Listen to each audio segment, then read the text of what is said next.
Hello, bachcho, let's read the question. Which of the statements given about desertification are correct? First, conversion of former moist and fertile land into arid desert area. Second, it is a product of soil erosion. Third, desertified area can be put to any use.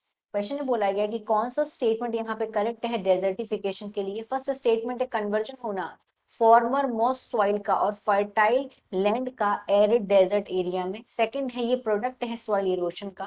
Third है डेजर्टिफाइड area को use किया जा सकता है किसी भी चीज में। फोर ऑप्शंस हैं। A is 1 and 2, B is 1 and 3, C is 2 and 3, D is 1 2 and 3। Question का देखते हैं की कंसेप्ट। की concept of this question is desertification. Desertification. This is the key concept.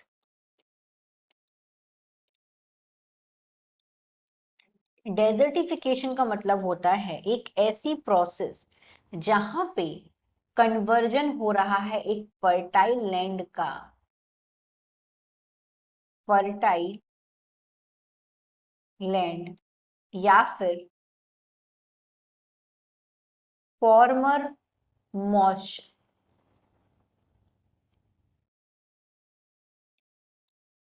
इसका कन्वर्जन हो जाता है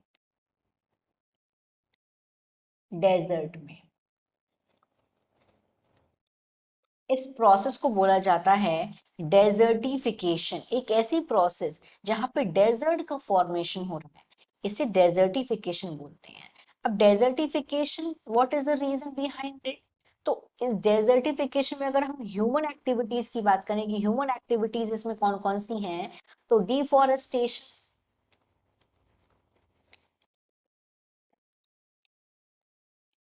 ह्यूमन एक्टिविटी है ये डिफॉरेस्टेशन, जहां पे फॉरेस्ट का रिमूव कर देते हैं फॉरेस्ट को। इसकी वजह से भी डेजर्टिफिकेशन होता है। ओवर ग्रेजिंग, ये भी एक ह्यूमन एक्टिविटी है, इसकी वजह से भी डेजर्टिफिकेशन होता है। और ये क्या है, ये अनसस्टेनेबल लैंड यूज है जिनकी वजह से लैंड पे बहुत ज्यादा प्रेशर पड़ता है और लैंड में डेजर्टिफिकेशन हो जाता है। नेक्स्ट अगर हम देखें कि यहाँ पे हमने देखा जो स्टेटमेंट नंबर 1 है वो करेक्ट है। स्टेटमेंट नंबर 2 में बोला गया कि जो डेजर्टिफिकेशन वो सॉइल इरोशन का प्रोडक्ट है। तो डेजर्टिफिकेशन क्या हो रहा है, it is characterised by droughts and arid condition. इसमें क्या हो रहा है, ह्यूमन एक्टिविटीज की वजह से डेजर्टिफिकेशन हो रहा है। अब डेजर्टिफिकेशन किस किस के रीजंस हो सकते हैं डेजर्टिफिकेशन के लिए?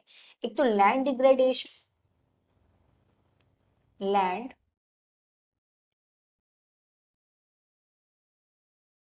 डिग्रेडेशन, इसकी वजह से डेजर्टिफिकेशन हो सकता है।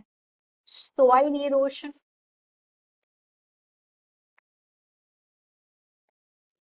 इसकी वजह से भी हो सकता है डेजर्टिफिकेशन। सॉइल इरोशन मतलब क्या होता है? सॉइल इरोशन ये विंड और वाटर, इसकी विंड और वाटर से हो सकता है। मतलब इससे क्या होता है, पानी और जो अपर टॉप मोस्ट फर्टाइल लेयर होती है सॉइल की वो हवा और पानी से बह जाती है, जिससे जो सॉइल है वो इनफर्टाइल हो जाती है और उसमें वो उपजाऊ नहीं रहती है, उसमें क्रॉप प्रोडक्शन नहीं होगा अच्छा। तो उसको बोलते हैं इस प्रोसेस को सॉइल इरोशन होना। तो ये कुछ रीजंस है और भी बहुत से रीजंस हैं डेजर्टिफिकेशन होने के। पर यहाँ पे जो सेकेंड वाला पॉइंट है वो एकदम करेक्ट है। अब थर्ड में बोला गया है कि जो डेजर्टिफाइड एरिया होता है उसका यूज क्या होता है, तो नो, उसका कुछ भी यूज नहीं होता है। Can be put to any use? No, it can not be put to any use. तो ये वाला स्टेटमेंट जो है वो गलत है। तो इस तरीके से हमारा यहाँ पे राइट आंसर हो जाएगा ए, क्योंकि डेजर्टिफाइड एरिया जो होता है उसका कुछ भी इस्तेमाल नहीं कर सकते क्योंकि वो इनफर्टाइल एरिया है और वो उपजाऊ एरिया नहीं होता है। So the final answer of this question is a 1 and 2। Hope you understood it well. Best of luck.